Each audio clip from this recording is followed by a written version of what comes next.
అంతరాయతిమిరోపశాంతయే శాంతపావనమచించ వైభవం తన్నరం వపుషి కుంజరం ముఖే మన్మఖే కిమపి తుందిలం మహా మాలాం కుండీంచ డమరుం శూలం శంఖం సుదర్శనం దధానం భక్తవరదం దత్తాత్రేయం నమామ్యహం శ్రీయకాంతాయ కళ్యాణ నిధయే నిధయేర్థినాం శ్రీవేంకట నివాసాయ శ్రీనివాసాయ తే నమః. శ్రీమద్భాగవతం భక్తి జ్ఞాన వైరాగ్య తత్వ ముక్తులు. శ్రీమద్భాగవతం భాగవతము అనేటువంటి దాన్ని పెద్దలు ఇన్ని రకాల సమాహారంగా చూపించారు. భాగవతంలో ప్రధానమైంది ఏమిటని? భక్త్యా భాగవతం బ్రూయాత్, భక్తితో భాగవతం చెప్పు. ఏదో ఆకర్షణకు చెప్పబోకు. భాగవతం చెబితే ఏమవుతుంది? పలికెడది భాగవతమట, పలికించటి వాడు రామభద్రుండట, నే పలికిన భవహరమగునట, పలికెదా వేరొండుగాధ పలుకగనేలా అన్నాడు పోతన్న గారు. జన్మ సార్థకం కావటానికి భాగవతాన్ని ఆలోచించాలి, వినాలి, చదవాలి, అనుసంధానం చెయ్యాలి, మననం చెయ్యాలి. భక్తి ప్రధానం కనుక భగవద్భక్తి అంటే ఏమిటో చూపించారు భాగవతం. అయితే భారతంలో లేదా భక్తి? రామాయణంలో లేదా? పురాణ వాంగ్మయ ఇతిహాసాల్లో భక్తి లేదా? ఉన్నది. కానీ ఇది ప్రత్యేక భక్తి, ఇది ప్రధాన భక్తి. భక్తి స్థూలంగా 3 రకాలన్నారు. కర్మమిశ్రా భక్తి, జ్ఞానమిశ్రా భక్తి, కేవలా భక్తి. కర్మమిశ్రా భక్తి జనకాదుల యొక్క భక్తి. కర్మణైవ హి సంసిద్ధి మాస్థిత జనకాదయ. జ్ఞానమిశ్రా భక్తి మహానుభావులు శ్రీకయోగీంద్రులు, మహానుభావులైన ఆత్మవిద్వరులైన అవధూతలైన మహానుభావులు. కేవలా భక్తి ప్రాకృతంగా, ప్రియంగా, ప్రేమగా, వాత్సల్యంగా, దగ్గరగా చేరి, ఆదరంగా చేరి, అభిమానంతో వచ్చి ఆహ్వానించి అనుసంధానం చేసి అనుభవించే అమృత స్వరూపమైన భక్తి కేవలా భక్తి. ఈ 3 రకాలు స్థూలంగా విచారించిన ఇందులో చాలా తరతమ భేదాలున్నాయి. వాత్సల్య భక్తి, శ్రేయోభక్తి, ప్రేయోభక్తి, సఖ్యభక్తి, దాస్యభక్తి, ఒక్కొక్కటి ఒక్కొక్క రకంగా. ఇన్ని రకాల భక్తులు సాకల్యంగా, సమగ్రంగా, సంపూర్ణంగా, సమాహారంగా, సుస్పష్టంగా చూపించినటువంటి గ్రంథమే శ్రీమద్భాగవతం. ఇది భక్తి స్వరూపం. భక్తి యొక్క సర్వ సామగ్రి, సమస్త విశేషాలు ఇక్కడే చూపించారు. ఈ భక్తిలో మోక్షభక్తి, గురుభక్తి, ప్రేమభక్తి, ప్రియభక్తి, సమస్త భక్తులు ఉన్నాయి ఇందులో. ఇతర గ్రంథాల్లో ఏదో ఒక భక్తి ఉంది. భారతంలో భక్తి ఉంది, ధర్మయుక్తమైన భక్తి, ధర్మమే భక్తి. భక్తి కలిగిన పరమభాగవతుడైన భీష్ముడు స్వామివారిని బాణాలతో కొట్టి పూజించాడు. ఇది క్షాత్ర ధర్మ మిశ్ర భక్తి. స్వధర్మాన్ని చూపించి పతివ్రత ధర్మంగా ద్రౌపది భగవద్ అనుగ్రహాన్ని సంపూర్ణంగా అఖండ అనవరత నిత్య వస్త్రస్నానంతో సంపాదించుకుంది. భాగవతం అలా కాదు, వాత్సల్యం. వేదాదులన్నీ కూడా స్తోత్రం చేసే పరమ పురుషుణ్ణి బిడ్డడిగా, కుమారుణ్ణిగా, వత్సముగా స్వతంత్రించి, అలంకరించి, భూషించి, సేవించి, లాలించి, ప్రేమించి, ఆస్వాదించింది పరమభక్తితో యశోదమ్మ. ఇది వాత్సల్య భక్తి. ఈ వాత్సల్య భక్తి సంపూర్ణంగా చూపించడానికి భాగవతంలో అవకాశం దొరకలే. భాగవతంలో ధర్మం, జ్ఞానం కనపడ్డది. అందుకే అక్కడ శ్రీకృష్ణ స్వరూపం ఉన్నదే, అది సంపూర్ణ ధర్మ సంస్థాపక స్వరూపమైన వస్తువు. ఇక్కడ ప్రేమ మాత్ర సౌలభ్యం. ఇక్కడ పరమభక్తాగ్రగణ్యులంతా అనేక రకాల నడిచారు. ఇందులో అనేకములైన అవతారాలున్నాయి. 21 అవతారాలు చూపించారు.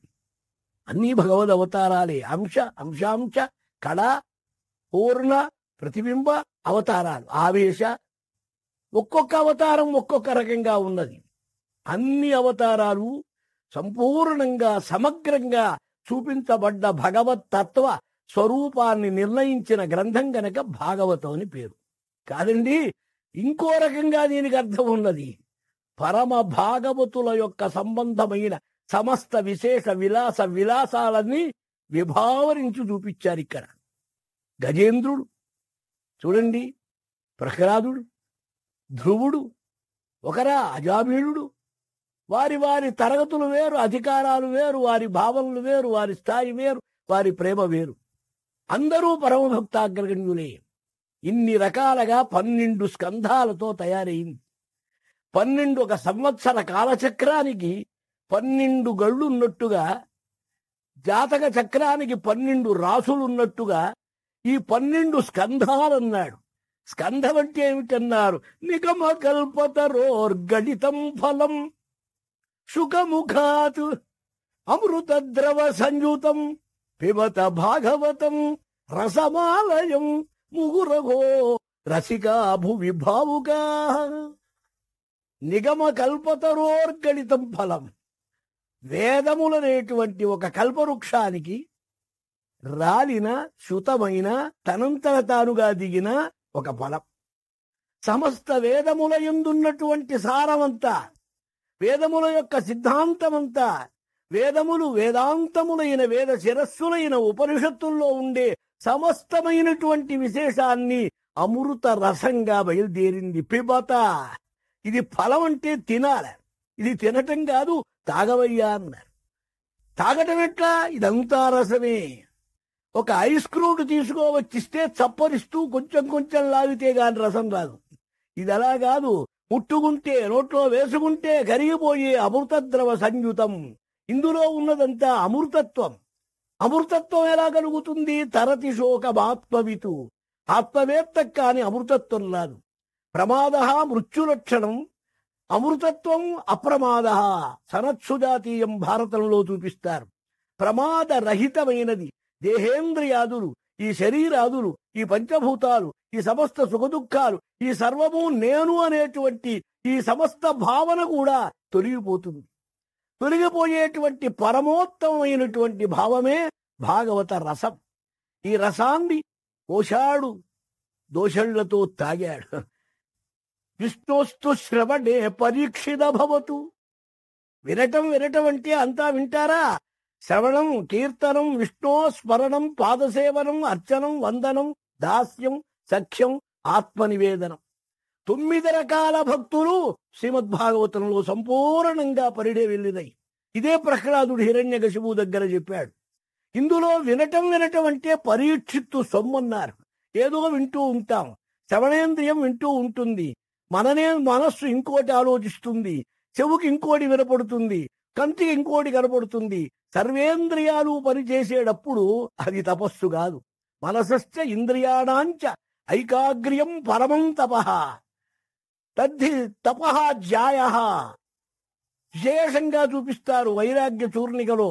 ఇది ప్రత్యేకమైన తపస్సు. మనస్సు ఇంద్రియాలు ఏకాగ్రత అనుసంధానం పొందేటువంటి శ్రవణం పరీక్షిత్తు చేశాడు గనక 7 రోజుల్లో కృతార్థుడైనాడు. విష్ణురాత అన్నారాయన్ని. నారాయణుని చేత రక్షింపబడ్డవాడు. గర్భంలోనే అశ్వత్థామ ప్రయుక్తమైన బ్రహ్మశిరో అస్త్రవేదాన్ని తాడి ప్రాణం పోయినవాడు మరణ బ్రతికి తానే నిలిచినటువంటి మహానుభావుడు నారాయణుడి చేత రక్షింపబడ్డవాడు గనక విష్ణురాతుడు. గర్భస్థితుడయ్యే భగవద్రక్షణం పొందాడు గనక ఆయనకు పరమభాగవతోత్తముడై భగవద్విషయం విందామనిపించింది. ఇందులో అనేక అవతారాలున్నాయి. సంకీర్తనం చేయటం అంటే ఏమిటన్నారు? ఊరికే సంకీర్తనం చేయటం, రాత్రింబగళ్ళు గందరగోళం చేయటం కాదు. శీశుకుడిదే సంకీర్తనం. ఏది చెప్పినా ఆత్మానుసంధానంతో సమాధిలోకి వెళ్ళేవాడు, ఆనంద అనుభవాన్ని పొందేవాడు, అద్భుతమైనటువంటి ఆనందంతో ముందుకొచ్చేవాడు. ఆ శ్రీయప్పతి యొక్క లీలా విలాస వైభవ స్ఫూర్తులను, ఆ మూర్తిని, దివ్య సుందర మంగళ విగ్రహాన్ని అనుసంధానం చేసేవాడు. ఇక్కడ కూడా ఒక తమాషా ఉంది. సగుణమా నిర్గుణమా? భాగవతందు నిరూపించబడ్డది ఏది? సగుణ నిర్గుణాలు సమానంగా నిరూపించబడ్డాయి. నిర్గుణం గొప్పదని సగుణం తక్కువదని అనుకుంటే అవివేకం. ఏది సగుణమో అదే నిర్గుణం, ఏది నిర్గుణమో అదే సగుణం. అందుకనే సగుణాన్ని చూపిస్తూ, సగుణాన్ని వర్ణిస్తూ, సగుణ సాకార వైభవాన్ని చక్కగా విలాస స్ఫూర్తిగా ప్రదర్శిస్తూ దాన్ని నిర్గుణ నిర్విశేష పరబ్రహ్మ శుద్ధ బుద్ధ ప్రత్యేక అభిన్న బ్రహ్మతత్వంగా చూపించారు. భాగవతంలో అనేక పురాణాలు రాశారు. అవిశ్రాంతంగా సమస్త ధర్మ నిచయాన్ని శోధించారు. వేదాలని 4గా విభజించారు. శిష్య పరంపరలకు అధ్యయనం చేయించారు. సమస్త వేదముల యొక్క సారరూపమైన మహాభారతం పంచమ వేదంగా సృష్టించారు. వైశంపాయనుడికి చెప్పారు. దాంతో ఇంత చాలనుకున్న సమయంలో ఆయనకు చిత్తశాంతి కలగలేదు, తృప్తి కలగలేదు. ఏదో కొరత వెంటబడ్డది, ఏదో ఉన్నది తెలియదు. పాపం సరస్వతి నదీ తీరంలో దుఃఖాక్రాంతుడై చింతతో విలపిస్తున్న వ్యాసుల వారికి నారదుల వారు దయచేశారు. నారం దదాతీతి నారద దో అవా భేదనే ఖండనే నిధాతు. నారం అజ్ఞానము నరాణామిదం నారం అజ్ఞానము తత్ దో అవా భేదనే. అజ్ఞానాన్ని పటాపంచలు చేసి శుద్ధమైన జ్ఞానాన్ని ప్రసాదించే సాక్షాత్ ఋషీణాం నారద అంటారు గీతాశాస్త్రంలో. భగవంతుని యొక్క ప్రతిబింబం రూపాంతరమైన వస్తువే ఈ నారద యోగీంద్రుడు. నారదుడు లేనిదే రామాయణం లేదు, భారతం లేదు, భాగవతం లేదు. అసలు మన ఆర్ష వాంగ్మయ దివ్య ఆధ్యాత్మిక ప్రపంచమే లేదు. త్యాగరాజస్వామి దగ్గర నుంచి ఆయనే నారదుడే ఆధారం. ఆ నారదుడు వచ్చి నాయనా దుఃఖపడుతున్నావంటే తన సంగతి అంతా చెప్పాడు.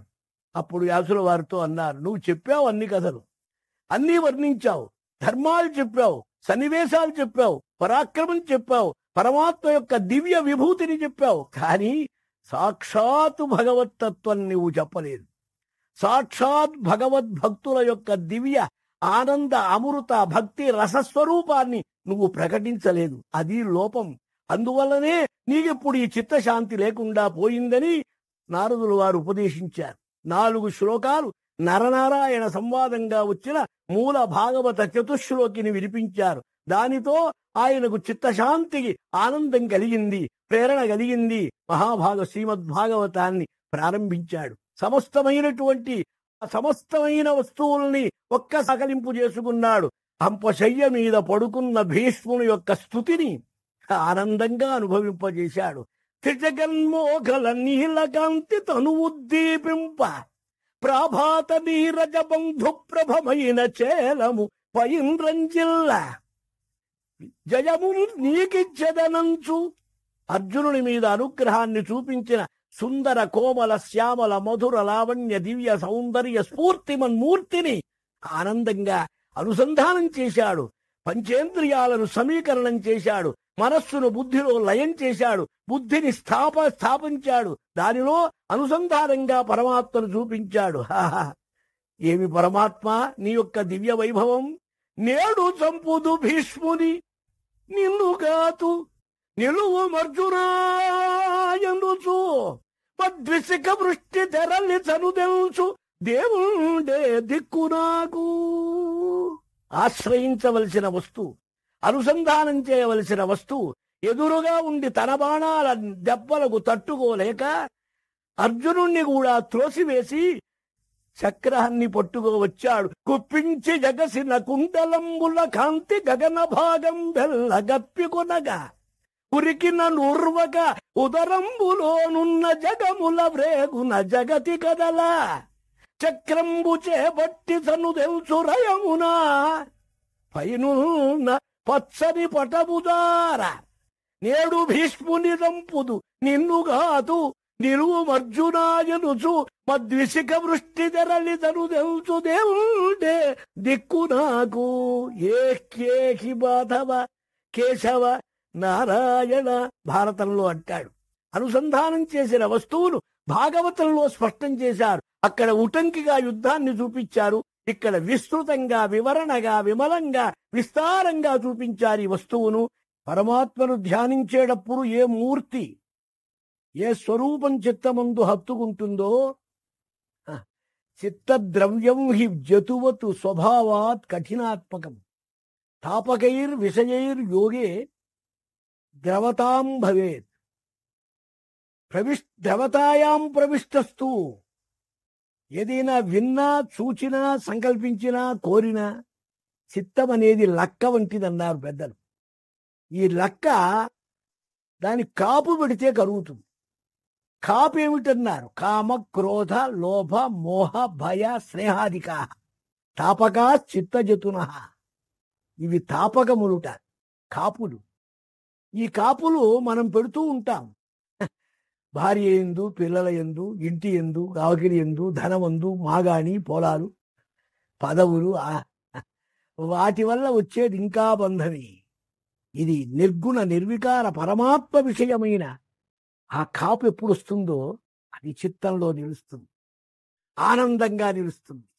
ఆనాడు అర్జునా, నువ్వు తిరిగి రారా, వీణ్ణి నేనే చంపుతాన్రా మీ తాతను అని తీసుకొని వచ్చాడే, ఆ చక్రం ఎత్తినటువంటి ఆ స్వామి, ఆ రూపం అలాగే మనస్సులో ముద్ర అయిపోయింది.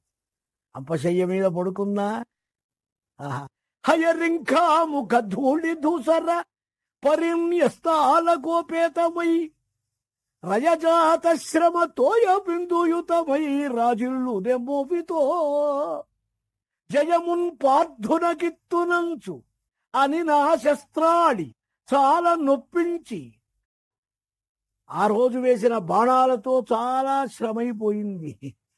ఎన్ని శరంబులున్నవో అర్జునా, చూడరా, నువ్వు గొప్పవాడివే. నీకు మనస్సులో సమయం వచ్చేటప్పటికే తాత ఎన్న దయ నీ వావంతా చూపింతువు. తాత అని కరిగిపోతావు.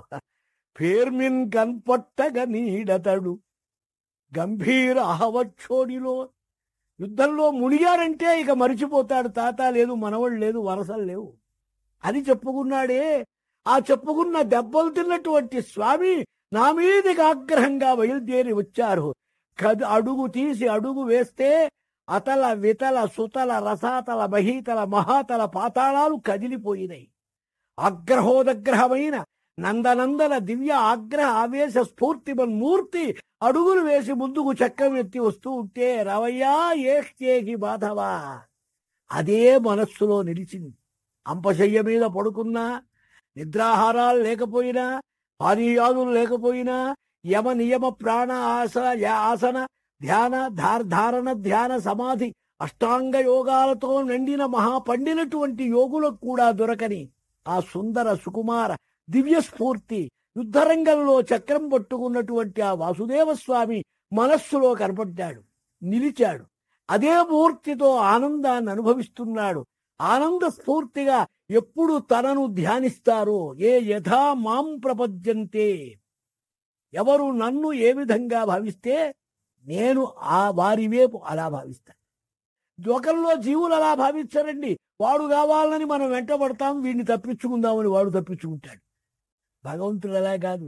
నువ్వు ఒక్కసారి ఆయన వైపు తిరిగితే వాడు వస్తున్నాడు మావాడు అని ఆయన ముందుకు వస్తూ ఉంటాడు. నువ్వు మరిసినా నిన్ను వదలడాయన. అందుకనే ధర్మరాజు గారి దగ్గర కూర్చొని మాటలు చెబుతున్న శ్రీకృష్ణ స్వామి ధ్యానంలో మునిగాడు. స్వామి, మీరెవరిని ధ్యానిస్తున్నారన్నారు. మీ తాత భీష్ముడు, శంతను పుత్రుడు, ఆజన్మ బ్రహ్మచారి, గంగానందనుడు, మహాయోగి, పరమభక్తుడు, నాకు ప్రియమైన వాడు నన్ను ధ్యానించి అనుసంధానం చేస్తున్నాడు. దానితో నేను తన్మయత్వం చెందాను. సర్వం కూడా ఇప్పుడు ఆయన వైపు తిరిగింది. పద వెళదాం, ఒక్కసారి చూద్దాం రమ్మన్నారు. పాండవులతో, పరివారాలతో, పరికరాలతో, మహర్షులతో, సమస్తమైనటువంటి ప్రజా సందోహంతో కురుక్షేత్ర సమర రంగంలో బాణముల యొక్క పాన్పు మీద పడి ఉన్న తాత దగ్గరికి వచ్చారు. ధ్యానిస్తున్నాడు ఆయన. ఆ దేవుడే నాకు ఆశ్రయమని కనులు మూసి ఆనంద సంధానంలో మానసికంగా అద్భుతమైన సమాధిలో ఆనందిస్తూ ఉంటే కనపడే రూపం చప్పున మాయమైపోయింది. ధ్యానిస్తున్న రూపం కనపడలేదే అని కళ్ళు తెరిచాడు. ఎదురుగా కనపడ్డది కోమల శ్యామల నీరజ బంధుప్రభమైనటువంటి పరిపూర్ణమైన కాంతితో కూడిన ముఖమండలం, దివ్యమైనటువంటి కరుణ కటాక్షం, అద్భుతమైనటువంటి ఆనందం స్వామి ఎదురుగా కనపడ్డారు. లేవలేడు, చేతులు రావు, నమస్కారం చేయటానికి వీలు లేదు. తల ఒక్కటే స్వతంత్రంగా ఉంటుంది.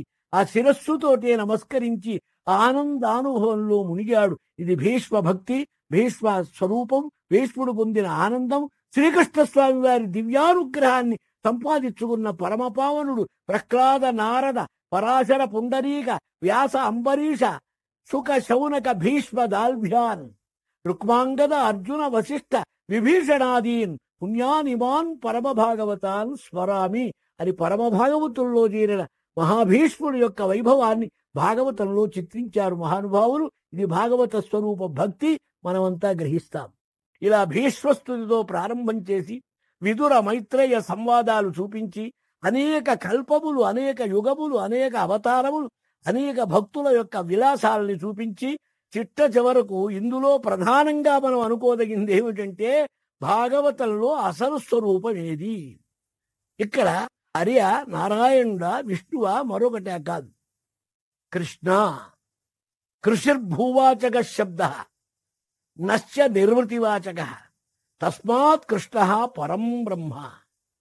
కృష్ణ సచ్చిదానంద భూసత్తాయాం సత్ చిత్ ఆనందం. సత్ చిత్ ఆనందమే కృష్ణ అనే వస్తువు. అది సుందర ఆనంద స్వరూపం. ఇందులో ఈ అవతారం ఎవరికి వచ్చింది, ఎందుకు వచ్చింది? సమస్త బ్రహ్మాండం, సమస్త సాధకులైన జీవులను అనుగ్రహించడానికి వచ్చింది. ఈ కృష్ణస్వామి యొక్క దివ్యమైన సుందర స్వరూప ఉపాధి లీలా విశేషాలు అనుభవించాలని కోట్ల మందిగా కలవరించారు. ఎప్పుడు వామనావతారంలో వామనుణ్ణి మోహించారట. ఎక్కడ? ఆ పైలోకాల్లో ఉన్నటువంటి స్త్రీలు, బ్రహ్మలోక, గంధర్వలోక, సత్యలోక, నా స్వర్గలోక, మరుల్లోక, ఇచ్చలోక, అన్ని లోకాల్లో వాడు అన్ని లోకాల యొక్క ఆనందాన్ని అలా అట్టే పెట్టారు. రామావతారం వచ్చింది. ఇది పుంసామోహన రూపాయ పుణ్యశ్లోకాయ మంగళం. పురుషులనే మోహింపజేసేది నిర్వికార శుద్ధ పరబ్రహ్మ స్వరూపం. కోమల శ్యామల మధుర లావణ్య సుందర స్ఫూర్తి ఆజాను లంబ బాహుదండాలతో, విశాల వక్షస్థలంతో, అద్భుతమైన కాంతితో, ఆకర్ణాంత సుందర విశాల సురుచిర నేత్రభాగంతో ఒప్పారుతున్న శోభిస్తున్న దివ్య మధుర మానవ స్వరూపం ఆ శ్రీరామచంద్ర స్వరూపం. రామమూర్తిని ప్రేమించని వారు లేరు. జడదారులు ప్రేమించారు, విరాగులు ప్రేమించారు, రాగులు ప్రేమించారు, ప్రాకృతులు ప్రేమించారు, పౌరులు ప్రేమించారు, పురుషులు ప్రేమించారు, స్త్రీలు ప్రేమించారు, ఆటవికులు ప్రేమించారు, నాగరికులు ప్రేమించారు. వారిని ప్రేమించని వారు లేరు. అయోధ్యలో ఉన్న వారంతా ప్రేమించారు. అరణ్యానికి వెళితే అక్కడ చెంచు స్త్రీలు, యాధులు, సమస్తమైనటువంటి మొరటు వాళ్ళంతా ప్రేమించారు. మహర్షులు ప్రజ్ఞా అసంప్రజ్ఞాత సంప్రజ్ఞాత దివ్య సమాధి నిష్ఠా గరిష్ఠులైన వారు నిర్వైశేషంగా పరబ్రహ్మానంద అనుభవాన్ని సమాధిలో ఆనందించేవారు.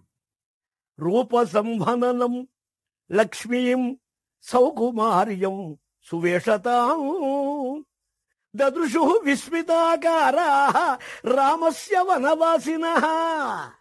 ఇతర పురాణాల్లో స్పష్టంగా భగవద్భావం చెప్పినా ఒక్క వాల్మీకి తన రామాయణంలో గుప్తంగా క్లుప్తంగా దాచిపెట్టి జాగ్రత్తగా మానవ భావమే బయటికి కనబడేటట్టు చెప్పినా ఈ జడదారులుట సీతమ్మతో రామయ్య వస్తే అద్దం, అలంకారాలు లేవు, విభూతి పూత, ఆ భస్మలేపనం, జటామండలం, ఆ సుందర సురుచిర మూర్తిని చూచి బ్రహ్మానంద పరవశులై ముగ్ధులై విస్మితాకారా విస్మయం నామ వాంఛా కౌతూహలం. ఈ సీతమ్మ వలె మేము ఆయన పక్కన ఉంటే బాగుండు అనిపించింది. స్వామి నవ్వారు, ఊరుకున్నారు.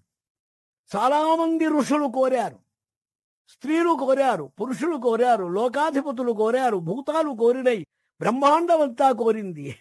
ఒక్కటే చెప్పారు, ఇది ఏకపత్ని వ్రతమైన లక్షణమైన అవతారం. ఎవియో లీలల నేల చూపెదవు మాకు, ఇంకేమి యుంగోరమెక్కువ, ఏది ఒక మారు చూపగదెమా. గోదావరి తీర పంచవటీ పర్ణకుటీర వాస మునివేశము, ఏకపత్ని వ్రతస్తవనీయము, ప్రసన్న రాఘవము, సీతాలక్ష్మణోపేతము. ఏకపుత్రీ వ్రతస్తవం ద్విశరం నాభిసంధత్తే ద్విర్దదాతి నచార్థిభ్య ద్విర్నామో నామో ద్విర్నాభిభాషతే. 2 సార్లు బాణం వెయ్యరు, 2 సార్లు దానం చెయ్యరు, రెండో భార్యకు తావు లేదు. ఆడిన బాటకు రెండో బాట లేదు. ఈ అవతారంలో మీకేం లాభం లేదు, మరొకసారి మీకోసమై ప్రత్యేకం వస్తామన్నారు. ఆనాడు అందరికీ వాగ్దానం చేసి సమస్త భక్త జనాన్ని, సర్వలోక సంచారులను, సర్వభూతాలని ఆనందింపజేసి అనుగ్రహించిన ఆ శ్రీరామ స్వరూపాన్ని వదిలి శ్రీకృష్ణ భగవానుడుగా బయలుదేరారు. అఖండ అనంత లీలా విలాస స్ఫూర్తి. ఇక్కడ నేను మానవుణ్ణని ఎక్కడా చెప్పుకోలే. నీకు జన్మలు వెళ్ళినై, నాకు జన్మలు వెళ్ళినై, నాకు తెలుసురా నీకు తెలియదన్నారు అర్జునుడితో. మయ్యావేశ్య మనో ఏమాం నిత్యయుక్త ఉపాసతే శ్రద్ధయా పరమోపేత తేమే యుక్తతమా మత. ఎవరు పరమశ్రద్ధగా నాయందు మనస్సావేశించి నిర్గుణ నిర్వికార స్వరూపాన్ని అనుసంధానం చేస్తారో వారు నాకు పరమ ప్రియులంటారు. తాను భగవంతుణ్ణని.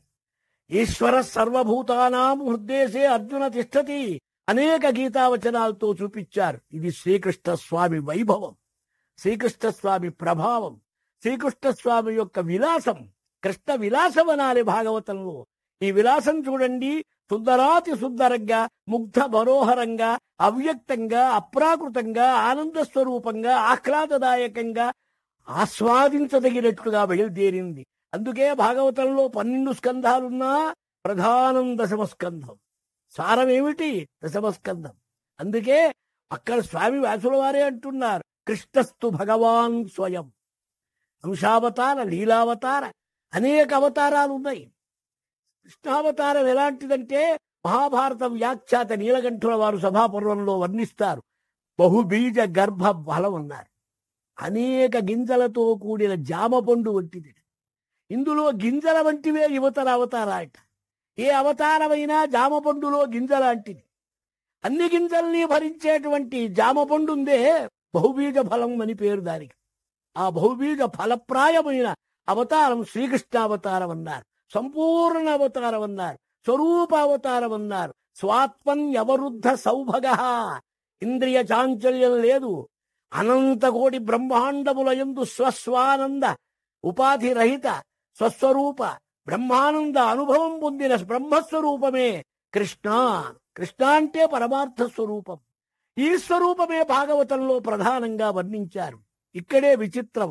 ఇది మన యొక్క అదృష్టమని చెప్పాలి. ఆ భాగవతం ఇతర కవుల చేతిలో పడకుండా ఖ్యాతి గడించుకొన్న కవులందరూ లేరు తెనుంగు గడ్డపై పోతన ఎన్నచో కరగిపోవు ఎడంద జోహారు సేతగై చేతులు లేచు ఈ జన వశీకరణ అద్భుత శక్తి చూడగా అతని పేరులో గలదో ఆయన గంటములోననున్నదో. స్వామి పోతన ఎలా రాశావయ్యా? ముద్దార భాగవతము రచయించుతు పంచదారలో నద్దితివేము ఘంటము మహాకవి శేఖర మధ్య మధ్య అట్లద్దగా వట్టి తాటియాకులో అట్టిటు గీచిన పద్యములు ఈ మధుర భావములు ఎచ్చట నుండి వచ్చురా. గంటము చేతిలోది ములుగర్రయో నిల్కడ ఇంటిలోననో పంట పొలానో చేయునది పద్యమో సేద్యమో మంచముందు కూర్చుంటివో మంచయందో కవివో గడితేరిన కరసగుండవో రెంటికి చాలియుంటివి సరే కలమా ఫలమా ప్రియంబగున్. కరుణశ్రీ గారంటారు మధురంగా, బాబు ఎంతమంది రాయలేదయ్యా పురాణాలని, నీలాగా ఎవడు రాశాడు? వేషము మార్చి ఇన్ని దిగవేసి అభోసునరింపకుండా శ్రీ వ్యాసుని గ్రంథము ఆంధ్రమున వ్రాసిది వందము చింద.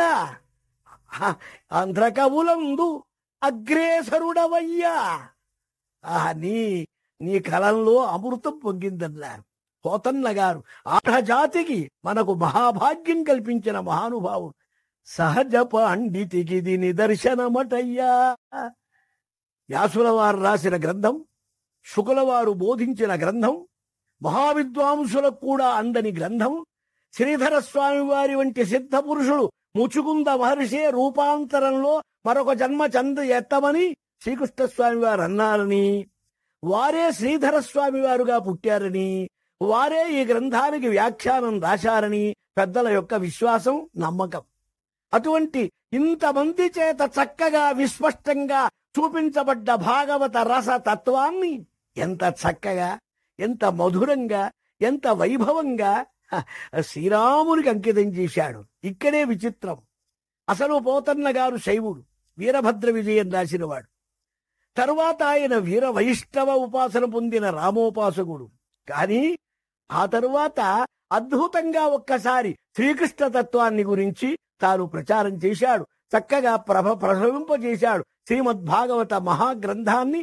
అది లోకోత్తరమైన ఆనందదాయకంగా చూపించారు. కుధుళి ధూసరిత కోమల గోపవేషం గోపాల బాలక శతైరనుగమ్యమానం సాయంతరే ప్రతిగృహం పశుబంధనార్థం గచ్చంతం అచ్యుత శిశుం ప్రణతోస్మి నిత్యం. సమస్త ఉపనిషత్ సారభూతమైన వస్తువు, నిర్గుణ నిర్వికార పరబ్రహ్మస్వరూపమైన శ్రీకృష్ణ తత్వం శ్రీమద్భాగవతంలో ఏమి విలాసం. ఏది దుర్లభాతి దుర్లభమో అది సులభాతి సులభమై యశోదమ్మ ఆ భాగ్యాన్ని పొందింది. వాత్సల్య భక్తి. ఎంత స్వతంత్రం అమ్మకి, ఎంత ఆనందం, ఎంత లాలన. విషకుచ ఒకపరి పోతన గారంటాడు, విషంతో కలిపిన స్తన్యాన్ని ఇవ్వటానికి వచ్చి పూతన్ని ఆ విష మిశ్రితమైన పాలు తాగి నీ వైకుంఠ స్థానం ఇచ్చావుట. ఆనందంతో, అనురాగంతో, వాత్సల్యంతో, ప్రేమతో, అనుబంధంతో అనుసరించి ఆహ్లాదంగా స్తన్యమిచ్చి పోషించి లాలించిన యశోదమ్మకేమిస్తావయ్యా? నీకు ఇవ్వటానికి ఏముందన్నారు. స్వామికి ఇవ్వటానికి ఏముండదండి. ఒకసారి చూసేటప్పటికే నీవు ఎప్పుడైతే నిన్ను అర్పించుకున్నావో ఆయన తన్ను అర్పించుకుంటాడు, ఇంకేమిస్తాడు.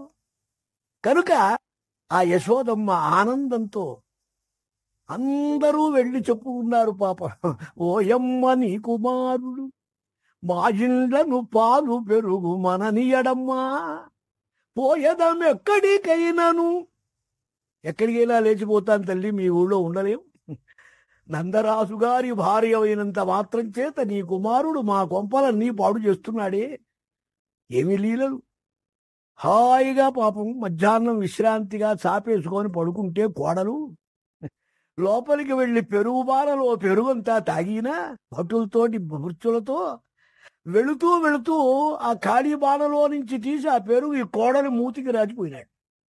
అత్తగారు లేచొచ్చి బాణ చూస్తే ఖాళీగా ఉంది, దీని మూతి మీద పెరుగుంది, దీన్ని చావగొట్టింది.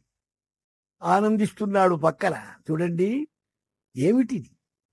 నవనీతమంతా భాండంలో ఉంటే పరివారంతో వచ్చి పట్టుకునే సమయంలో చెయ్యి పెట్టాడు బాణలో. ఆ గోపికి వచ్చి పట్టుకుంది. యశోదమ్మన్నది సరిగ్గా గోంగదానం చేసేప్పుడు పట్టుకోరాని నేను చెప్తాను. పట్టుకుంది. పట్టుకోవాలంటుంది. కస్త్వం బాల, ఎవరిరా అన్నది. చూడండి ఎంత చమత్కారం. ఎప్పుడన్నా కేసులో పోలీసులు పట్టుకుంటే మన సొంత అడ్రస్ చెప్పకూడదు. కస్త్వం బాల బలానుజ. మా అన్నయ్య బలరాముడు. బలరాముడికి తమ్ములు 14 మంది ఉన్నారు. ఎవడని ఐడెంటిఫై చేసేట్టు. కస్త్వం బాల బలానుజ కిమిహతే. అయితే మా ఇంట్లో పనేమిటన్నది. తొందరపడవోకు తల్లి, కోపించవోకు. నేను వెళుతున్నా బజారులో, ఇది మా ఇల్లు అనుకున్నా పొరపాటు వచ్చాను. మా ఇల్లు కాదన్నావు, వెళ్ళిపోతాగా. మన్మందిరా శంకయ యుక్తం తతు. బానే ఉంది, సరే గాని నవనీత పాత్ర కుహరే హస్తం కిమర్థం న్యసేయగే. ఈ పడవటింట్లో ఉన్న ఈ వెన్న భాండంలో చెయ్యి పెట్టావేమిటి? ఇక్కడ నీ చెయ్యి పెట్టడానికి అవసరం ఏమిటని. హస్తం కిమర్థన్యసే. అట్లాగా మాత తల్లి కోపడద్దు. కంచన వత్సకం మృగయుతం బాగా.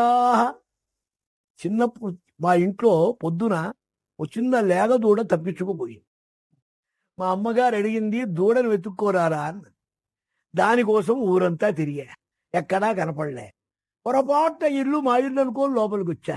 ఈ బాణలో ఏదో తెల్లగా కనపడితే ఇది మా చిన్న దూడ కావచ్చు, లేపుగో వెళదామని చెయ్యి పెట్టారమ్మా, కాదంటే వెళ్ళిపోతా ఏమిటన్నారు. ఇట్లా పరమేశ్వరుడు విలాసంగా నవనీత చోరుడై, దధి పానం చేసిన వాడై, క్షీరపానం చేసి తద్భక్తులైన సుధామ సునంద ప్రభృతులైన మహానుభావులైన వైకుంఠ పరివారమంతా ఈనాడు గోపాల బాలక గణంగా తమ అనుయాయులై వస్తే వారందరికీ ఒకడి వంచి వాడి మీద ఈయన ఎక్కి ఆ పైన ఉన్న బాలకు చిల్లిపెట్టి అందుట్లో నుంచి కారే పాలు ఈయన తాగుతూ ఉంటే ఈ మోచేతి కింది నుంచి కారే పాలు వీళ్ళు తాగారు. పరమేశ్వరుడి ఉచ్ఛిష్ట భోజనం వారికి మహానుభావులకు ఆనందం కలిగింది. ఇలా ఉపనిషద్రూపమైన వస్తువు వైకుంఠం నుంచి సాక్షాత్ కరచరణాదులతో విలాసంగా ఆ స్నేహితులను ఆనందింపచేస్తూ ఇలా ఇన్ని రకాల వినోదం. ఇందులో కూడా అంతరార్థం ఉంది. ఎందుకు తాగారు ఈ పాలు, ఎందుకు తిన్నారు వెన్న, ఈ దొంగతనం ఎందుకంటే, మనం చూడండి, మానవుడు పుణ్యం బయట పెట్టుకుంటాడు, పాపం దాచిపెట్టుకుంటాడు. అందుకే హృది ధర్మ పృష్ఠే అధర్మ అన్నారు. నువ్వు చేసే పాడు పనులన్నీ ఎవడికి చెప్పడు, చస్తే ఫోటో తీయనివ్వడు, ఏ ఛానల్ వారు వచ్చినా అందనివ్వడు. కానీ ఈ చేసే బడాయి ఉందే, కాశీ 3 సార్లు వెళ్ళానండి, తిరుపతి నెలకోసారి వెళతానండి, ఆ మొక్కులు తెచ్చానండి, ఈ దానం చేశానండి, అద్భుతంగా దానికి కొంచెం ఇంకా కొంచెం ఫిగర్ కలిపి కూడా బ్రహ్మాండంగా చెప్పుకుంటాడు. అందుకనే పెద్దలు ఏం చెప్పారంటే, పెద్దల దగ్గర భగవంతుడి దగ్గర సాష్టాంగ నమస్కారం చెయ్యరా, నీవు రొమ్ము చూపించడం కాదు, రొమ్ము నీ పుణ్యం, ఇది చూసి లాభం లేదు. నీ వీపు మీద నిలిచి ఉన్న పాపం ఒక్కసారి ఆయన గంట మీద పడితే అది ధ్వంసం అయిపోతుందని. అలాగే మనం దాచుకున్నటువంటి పాపాన్ని, దుష్కృతాన్ని, మన లోపాలని, ఇవన్నీ బాగా పెరుగ్గా, వెన్నగా, నెయ్యిగా, కాస్ట్లీగా, ప్రాణప్రియంగా వస్తువులు వాడుకుంటాం కదండి. వీటిని స్వామి చౌర్యం చేసి నన్ను అనుసరించిన వాడికి ఇక పాపంగాని, కల్మషంగాని, కిల్బిషంగాని ఉండదురా, ఉండనివ్వన్రా, నేనే కాజేస్తాను. యస్యానుగ్రహమిచ్ఛామి తస్య విత్తం హరామ్యహం. ఇది భగవద్వాక్యం. హది గోపికా లీలలు, శ్రీకృష్ణ లీలలు, గోపికామ తల్లులకిచ్చిన మహత్తర ఆనంద అమృత రసాన్ని ఆస్వాదింపజేశారు స్వామి. వీరంతా వెళ్ళారు యశోదమ్మ దగ్గర. ఎదుగోనమ్మా పిల్లవాడిని పట్టుకొచ్చావు, ఇప్పుడు నువ్వు చెప్పు, నువ్వు నీ కొడుకు ఏం చేశాడో, మాకేమిటి, వీడికి ఏం శిక్ష ఇస్తావు. వెళ్ళేటప్పటికే అక్కడ అమ్మవారి తొడ దగ్గర ఏమీ తెలియని అమాయకుల్లాగా, మూఢుని భంగి, ఏమీ తెలియని వాళ్ళలాగా, భయపడుతున్న వాళ్ళలాగా, అతి వినయంగా ఉన్న వాళ్ళలాగా పక్కనే కూర్చొనున్నాడు. వీళ్ళందరూ తలో కృష్ణుడిని పట్టుకెళ్లారు. ఆ దొడ్డి తలుపు తీసి లోపలికి వెళ్ళగానే ఎవరి చేతిలో కృష్ణుడు లేడు, అసలు కృష్ణుడు అక్కడే ఉన్నాడు. ఏమి మాయా, ఏమి విలాసం, అఘటన ఘటన పటీయసి భగవతో మాయా. ఇట్టి వాత్సల్య భక్తిని యశోదమ్మకు అనుగ్రహింపజేశారు. ఆమెకు కూడా ఒక్కొక్కసారి కోపం కలిగితే ఒకరోజు పాపం పెరుగు వాన పగలగొట్టాడు. వెన్న తిన్నంత తిని తీసుకెళ్లి పిల్లులకు కోతులకు పంచి పెడుతున్నాడు. సహించలేక ఆమె కట్టేద్దామనుకుంది, తిరిగింది, అంతా తిప్పారు. భగవంతుడు ఎప్పుడూ మనకు శ్రమ ఇవ్వకుండా అనుగ్రహాన్ని చూపడు. ఆమె వెంట పడి తిరిగి అలసి సొలసి చెమట సవిస్తూ ఉండగా, స్వామి కృష్ణ ఏమిరా ఇంత బాధపడుతున్నావని ఆర్తురాలైంది. అందుకే పరమాత్మ శక్తులు 2 అన్నారు. ఐశ్వర్యాధిష్టాత్రి శక్తి ఒకటి, మాధుర్యాధిష్టాత్రి శక్తి ఒకటి.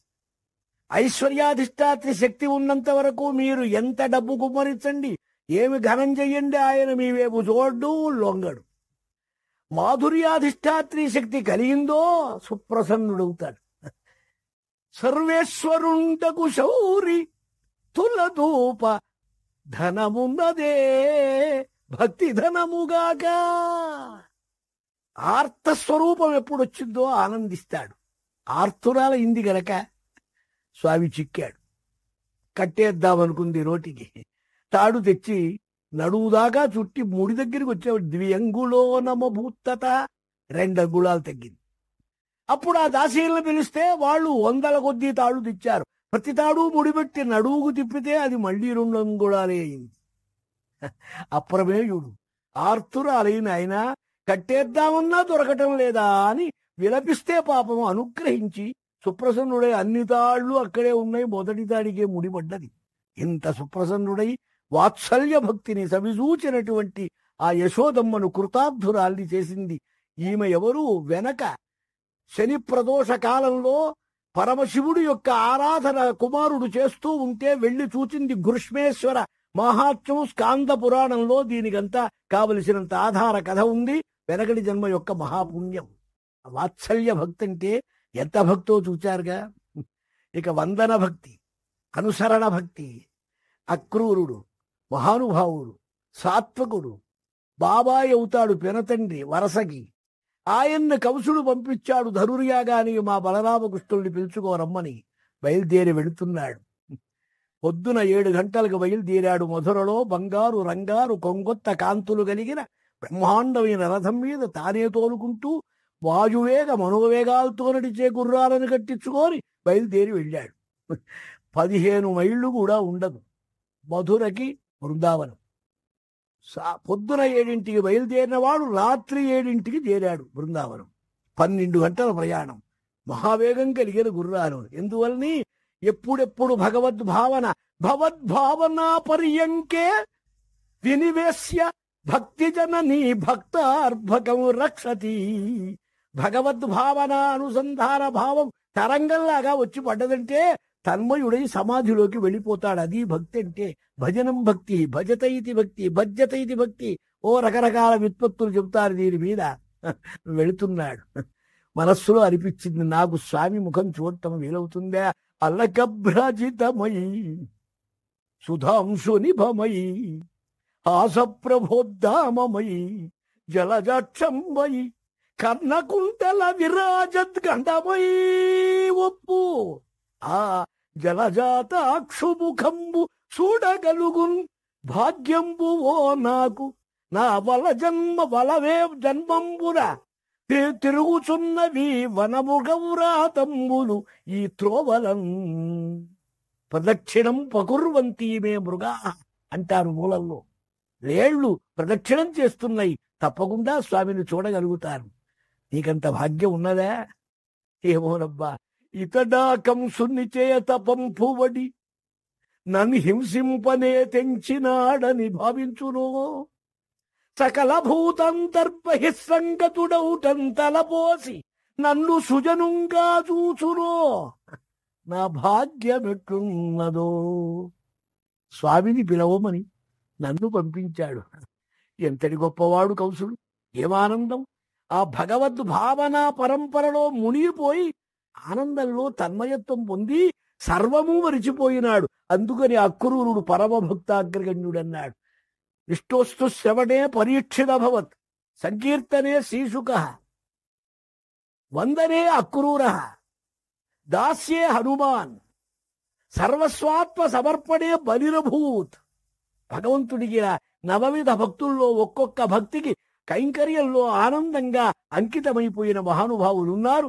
అందులో అక్రూరుడొకడు. చాలా సంతోషంగా ఆనందంగా ఎంతో భావించాడు. సూర్యులు తొల్లియే విభుని శోభిత పాద నఖ ప్రభావళింజేరి. సూర్యులు తొల్లియే విభుని శోభిత పాద నఖ ప్రభావళింజేరి సమస్త భవంధకారముల చిక్కగ బాజుదురు. అట్టి దేవరను వైరము తోడనైన పిలువన్నను పంచి శుభంబు చేసే నిష్కారణమైన ప్రేమ. ఇదే కంసుని బోలు సఖుండు కలుగునే. ఇటువంటి మహానుభావుడు నాకున్నాడా? ఆనంద పరమశుడై పరమాత్మ యొక్క పాదార విందాలకు వెళతాడు. భక్తి భావన పారవస్యం కలిగినప్పుడు భక్తుడు ఏ స్థాయి, ఏ ఆనందం, ఎటువంటి అనుభవాన్ని పొందుతాడో చూపించారు ఇందులో. అలాగే చూడండి, ఇది వాత్సల్య భక్తి, శ్రేయోభక్తి, సఖ్యభక్తి కూడా చూపిస్తా ఇందులో. చిన్ననాటి స్నేహితుడు, కడుబీదవాడు, కుచేలుడని పేరు. సుధాముడు అసలు పేరు, ఆ పేరు మరిగిపోయింది. ఆ పేరు మరిగిపోయి చిరులేని పంచ ఒక్కటి లేదు గనక కుత్సిత చేల, అన్నీ చిరిగిన బట్టలే ఉన్నవాడని కుచేల అని పేరు వచ్చింది. ఆయనకు గంపెడు సంసారం అని, 50 మంది పిల్లలని, పాలపీకలు లేక ఏడుస్తున్నారని రకరకాల కథలు చెప్తారు. అవన్నీ కల్పితం, అసత్యం, అసందర్భం. ఆయనకు భార్య ఉంది గాని ఒక్క పిల్లవాడు ఉన్నట్టు కూడా లేదు. దరిద్రానికి పిల్లలు ఎక్కువ అనే సామెతను తెచ్చి ఆయనకు తగిలిచ్చారు మనవాళ్ళు. కానీ యదృచ్ఛాలాపసంతుష్ట, ఉపాదానం ఎత్తేవాడు, దొరికింది అంతో తృప్తి పడేవాడు, ఆనందంగా ఉండేవాడు, సంతోషంగా నడిచేది. ఆయన భార్య అంటూ ఉండేది, స్వామి మీ స్నేహితుడు అన్నారు కదా, బాలసఖుడైన సర్వేశ్వరుని బాలసఖుడు అన్నావు కదయ్యా, ఎంతమందినో అనుగ్రహించారు, ఎంతో కటాక్షం చూపించారు. ఒక్కసారి నువ్వు ఆ మధుర దాకా వెళ్ళి నువ్వు కనపడితే ఆయన కావలసినంత ఐశ్వర్యం ఇస్తాడు, మనకు గ్రాసవాసాలైనా జరుగుతాయి కదా, ఇంత దీనస్థితిలో ఉన్నావని అనేది. ఏదైనా పరమాత్మ మహారాజు దగ్గర పెద్ద మెప్పు పొందాడండి. రాజుగారు సంతోషించారు. ఏం కావాలన్నాడు.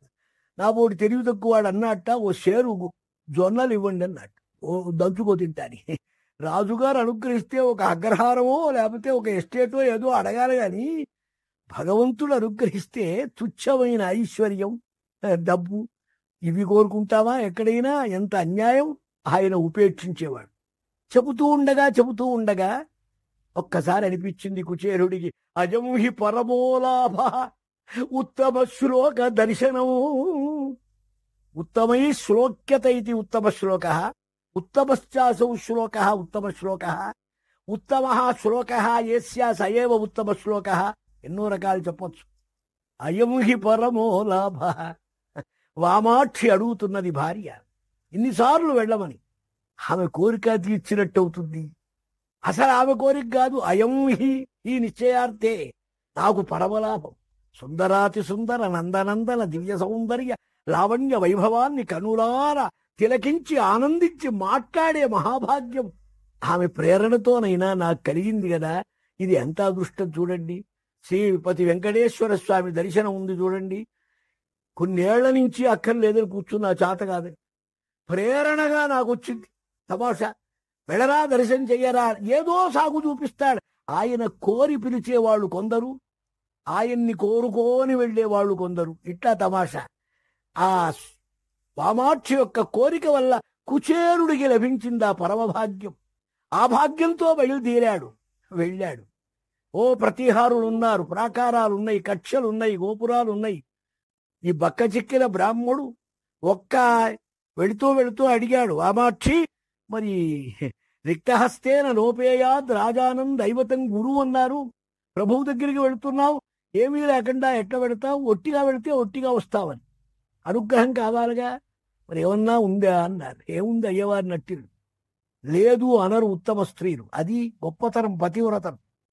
ఇప్పుడే వస్తానని దొడ్డి తలుపు తీసుకొని పక్క ఇంటికి వెళ్ళి ఏమన్నా వెళ్తుండే ఇవ్వండి తీసుకెళ్ళాను. వాళ్ళకి తెలుసుగా, ఒక్క పిడిగడు అటుకులిచ్చారు. అన్నిటికీ పనికిరాంది, అక్కర్లేంది ఇదేగా, అటుకులేగా, దండగలేని పని. పేలపిండి అటుకులు చాలా చీప్. ఇట్లా 4 ఇళ్ళు తిరిగింది. యాచిత్వా చతురో ముష్టిం పృథుకతండులాన్. 4 గుప్పెళ్ళ అటుకులు దొరికితే అది ఎక్కడా వేద్దామన్నా అన్ని చిల్లులేగా. మడతలేసి ఒత్తానికి ఓ చిన్న ముడి వేసి రొంటికి దోపి అయ్యగారిని పంపించింది. ఎవరొచ్చినా పర్మిషన్ ఇవ్వనటువంటి ద్వారపాలకులు చూలాలు తీసేసి పంపించేశారు. ఎందుకని? వాళ్ళ కథ విన్నారు. జయ విజయుల గతి ఏం పట్టింది వైకుంఠంలో. సనక సనందలాదులు వచ్చినప్పుడు ఆపితే అట్టి గతి మనకు పడకుండా ఉండాలని దూరంగా నమస్కారం చేశారు. ఈ బీద బ్రాహ్మడు బక్క చెక్కినవాడు, నల్లటివాడు, కృషించినవాడు, వయసా ధబని పంచక అన్నారు. శరీరం అంతా నరాలు పురికొసల్లాగా వేళ్లాడుతున్నాయిటండి. కండరం లేదు పాపం, ఆకారం లేదు, సౌందర్యం లేదు, రంగు చూడబోతే నల్ల రంగు, తిండి లేదా, తిప్పలు లేదా, కృషించిన పొట్ట. లోపలికి వెళ్ళాడు ఎకాయికి. 16,008 ఇళ్ళు ఉన్నాయి వరుసగా. ఏ ఇంట్లోకి వెళ్ళాలో ఆయనకేం తెలుసు? ఏమీ తెలియదు. ఈ తోచిన ఇంటికి వెళ్ళిపోయినాడు. తోచక్కర్లే, నీకు భగవద్ అనుగ్రహం ఉంటే దానంతరం వస్తుంది, నడిచేటువంటి ఐశ్వర్యం వస్తుంది. వెళ్ళటం రుక్మిణీ భవనానికే వెళ్ళాడు. సాక్షాత్ శ్రీమాత లక్ష్మీదేవి. ఆ కూర్చొని వింజామర వేస్తున్నది ఆమె. హంసతూలికా తల్పం మీద కూర్చున్నారు స్వామి. ఈ బక్క బ్రాహ్మణుడు లోపలికి వచ్చాడు, ఎకాయికి చూచారు, చప్పులు లేచారు, కావిలిచ్చుకున్నారు. ఆనంద బాష్పాలు రాల్చారట కుచేరుణ్ణి. సఖ్యభక్తి, భక్తుల్లో ఏది గొప్పది? సఖ్యభక్తి, పరాకాష్ఠ. భారతంలో అర్జునుడికి దొరికిందది. భాగవతంలో సర్వసంగ పరిత్యాగి స్తుత్వ మహాకృతార్థుడైనటువంటి కుచేలుడికి దొరికింది ఈ భాగ్యం. ఈ కుచేలుడు ఆనందంలో బ్రహ్మానంద పరవశుడైపోయినాడు. స్వామిని దర్శించి వీణ పరవశుడు కావటం కాదు, ఈ బక్క బ్రాహ్మణుణ్ణి కావిలిచ్చుకొని ఆయన ఆనంద బాష్పాలు రాల్చాట. శుద్ధమైన, ప్రియమైన, నిష్కల్మషమైన, పరిపూర్ణమైన భక్తి ఎవరికి ఉన్నదో వారి దగ్గర పరమాత్మ అంత ప్రీతిని పొందుతాడండి. ఆ ప్రీతి ముందు ఎవరికి లెక్కలేదు. అందుకే సిరికింజప్పడు శంఖచక్రయుగముంచేదోయి సంధింపడు, ఏ పరివారంబును చీరడు అప్రవృతింపన్నింపడు, ఆకర్ణికంతర ధమ్మిల్లము చక్కనొత్తడు. చూశారా, ఎవ్వరిని ఏమి పలకరించకుండా గజేంద్రుడి దగ్గర పోతన్న గారు వర్ణించాడు. మూలంలో ఉన్నా లేకపోయినా ఆయన సహజ భక్తితో పొంగినటువంటి ప్రవాహమైనటువంటి భక్తి రసాన్ని చూపించాడు. భక్తుడి దగ్గర ప్రీతిది తీసుకోవెళ్ళి తన దివ్య సింహాసనం మీద కూర్చోబెట్టాడు. తనను దేవతలు, రాజులు అందరూ ఎలా పూజిస్తారో ఈ బక్క చిక్కిన బడుగు బ్రాహ్మణుడి పాదాలు కడిగి నెత్తిన చల్లుకొని ఆయన్నలా పూజించాడు. ఆత్మానం యథా దివౌక సహా అన్నారు. ఆశ్చర్యపడ్డారు భటులు, దాసదాసీజనం. ఈ బక్క చిక్కినవాడు ఏమి భాగ్యం చేశాడు, ఏమి తపంబునర్చెమును, ఎంత భాగ్యం, ఎంత వైభవం పొందాడో చెప్పడానికి వీలు లేదు కదా. ఆనందించారు, గంధం పూశారు. రుక్మిణీదేవి వింజామర బట్టి విసిరింది. ఆ గంధం ఆరేటట్లుగా ఏమి వైభవం, ఏమి ఆనందము. బ్రహ్మానందగతో యథ. మిత్రవా, ఎన్నాళ్ళకు కనపడ్డావయ్యా, నా కోసం ఏదైనా పంపించిందా మా చెల్లెలు? ఈ చూడండి, జన్మాంతర వాసన అన్నారు. వెనకటి జన్మలో భగవత్ప్రీతిగా ఏమీ ఈయన చెయ్యి వదిలిన వాడు కాడు. బాగా నియమం, నిష్ఠ, భక్తి, ధర్మం అంతా ఉంది, కానీ దాతృత్వం కూడా ఉండాలి. అది లేదు గనక ఈ దరిద్రం వచ్చింది. అది పోగొడదామని పరమాత్మ అనుగ్రహించినా మళ్ళీ ఏదన్నా ఇస్తేగా పుచ్చుకునేది పర్సంటేజ్ ఎక్కువ చేయొచ్చు, వడ్డీ కానీ అసలు ఇవ్వాలిగా ఏదన్నా. ఈ తెచ్చిన అటుకులు కూడా దాచిపెట్టుకుంటున్నాడు ఈ బ్రాహ్మణుడు. స్వామివారు గట్టిగా ఇవ్వదలిచారు గనక, ఏదో తెచ్చుంటావయ్యా, ఏమిటి ఇక్కడ ఏదో ఎత్తుగా ఉందని అట్లా లాగారు. మూట వచ్చింది, అది తీశారు. అటుకు ఆహా, ఎంత చిన్నప్పటి నుంచి అటుకులు కావాలనుకుంటే పెట్టేవాళ్ళు లేకపోయినారు. ఎంత ఆనందంగా ఉంది, ఒక్క గుప్పెడు తీసి తిన్నారు. బ్రహ్మానందం అయిపోయింది. తృప్తిగా త్రేణించారు. రెండోది రుక్మిణీదేవి పట్టుకుంది. స్వామి, భక్తితో, ప్రేమతో, ఆనందంగా, ఆదరపూర్వకంగా ఒక గుప్పెడు తిన్నావు నువ్వు బ్రహ్మానందంగా. వాసుదేవ సర్వమితి, సర్వబ్రహ్మాండం తృప్తమైపోయింది. ఇప్పుడు దీంతో సిద్ధలక్ష్మి, మోక్షలక్ష్మి, జయలక్ష్మి, సర్వలక్ష్ములు ఇచ్చేశావు. ఇంకా మిగిలితే ఇంకే ఉందయ్యా, ఇంకోటి తిన్నావంటే నన్ను కూడా ఇవ్వాల్సి వస్తుంది. ఇక నువ్వు అనుగ్రహించి ఆపమని ఆపేసింది. బ్రహ్మానందపడ్డాడు. కుచేలుడు చూడండి, వచ్చింది ఎందుకోసం? ఇన్నాళ్ల నుంచి పెళ్ళాం పోరాడుతున్నది కదా, ఆమె మాట కోసం బయలుదేరాడు కదా. అక్కడికి లోపలికి స్వామివారి ఇంట్లో కాలు పెట్టగానే అందుకే మూలంలో అన్నారు బ్రహ్మానంద గతోజథ. బ్రహ్మానందంలో మునిగాడు. బ్రహ్మానందంలో ముడితే ఇక ఏముంటాయి? ఏతస్యైవ ఆనందస్య అన్యాని భూతాని మాత్రముపజీవంతి. ఇతరమైనటువంటి సర్వానందాలున్నాయే, రసానంద, శ్రవణానంద, రూపానంద, స్పర్శానంద, అనుభవానంద, ఆస్వాదనానంద, ఈ అన్ని రసాలు కూడా ఆనంద స్వరూపమైన పరమాత్మ. ఆనందస్య అన్యాని భూతాని మాత్రముపజీవంతి. ప్రతిబోధ విదితం మతం అమృతత్వం హి విందతే. సర్వేంద్రియ ప్రవిలాపనమై ఆనంద బ్రహ్మానంద స్థితిలో ఆ సమాధిలోకి వెళ్ళిపోయినటువంటి కుచేలుడి యొక్క భాగ్యం ఏమని చెప్పాలి? అందుకని వామాక్షి గుర్తులేదు, దారిద్ర్యము గుర్తులేదు, అడుగుదామనే మాట లేదు, అన్నీ మరిచిపోయినాడు.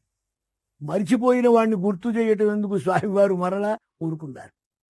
భగవంతుడు అనుగ్రహించి ఐశ్వర్యం ఇస్తాడు.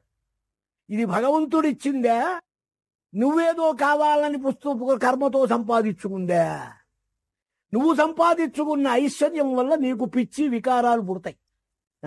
భగవంతుడిచ్చిన అనుగ్రహం ఐశ్వర్యం ఉందే ఏ వికారము కలగదు. ఐశ్వర్యం వచ్చిన కొద్దీ నిండుకుండలాగా అయిపోతాడు.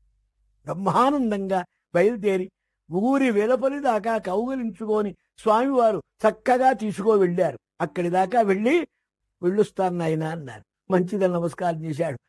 వెళ్ళిన తర్వాత అనుకుంటున్నాడు కుచేలుడు. అప్పుడు బ్రహ్మానందం వదిలిపోయి వామాక్షి గుర్తొచ్చింది. ఏమీ ఇవ్వలేదు, నేనేమీ అడగలేదు. ఎంత అనుగ్రహం స్వామికి! ఇది వరకు అది లేకపోయే వీడు బాగా ఉన్నాడు, చెడిపోతాడనుకోని నాకు ఇవ్వలేదు స్వామి అని ఆనందపడి బ్రహ్మానంద రసంతో వెళ్ళిపోతూ తన ఇల్లే గుర్తించలేక, తన ఇల్లు కుబేరుడు యొక్క కోటలాగా, ప్రాకారంలాగా, భవనంలాగా ఉంది. వామాక్షి దివ్య సంపదలతో లక్ష్మీదేవిలాగా తాండవిచ్చింది. ఇది శ్రీకృష్ణానుగ్రహం. సఖ్యభక్తి. సఖ్యభక్తి ఏమిటో వాత్సల్యభక్తి, ప్రేయోభక్తి, శ్రేయోభక్తి, సఖ్యభక్తి, ఇలా కృష్ణభక్తిని, కృష్ణస్వరూపాన్ని చక్కగా భాగవతం దశమస్కంధంలో చక్కగా వర్ణించి చూపించారు. భాగవతంలో సమస్త ప్రధాన స్వరూపమైనది శ్రీకృష్ణ స్వరూపమే. ఇందులో నిస్సందేహం. ఏడుకొండలవాడ వెంకట్రమణ గోవింద గో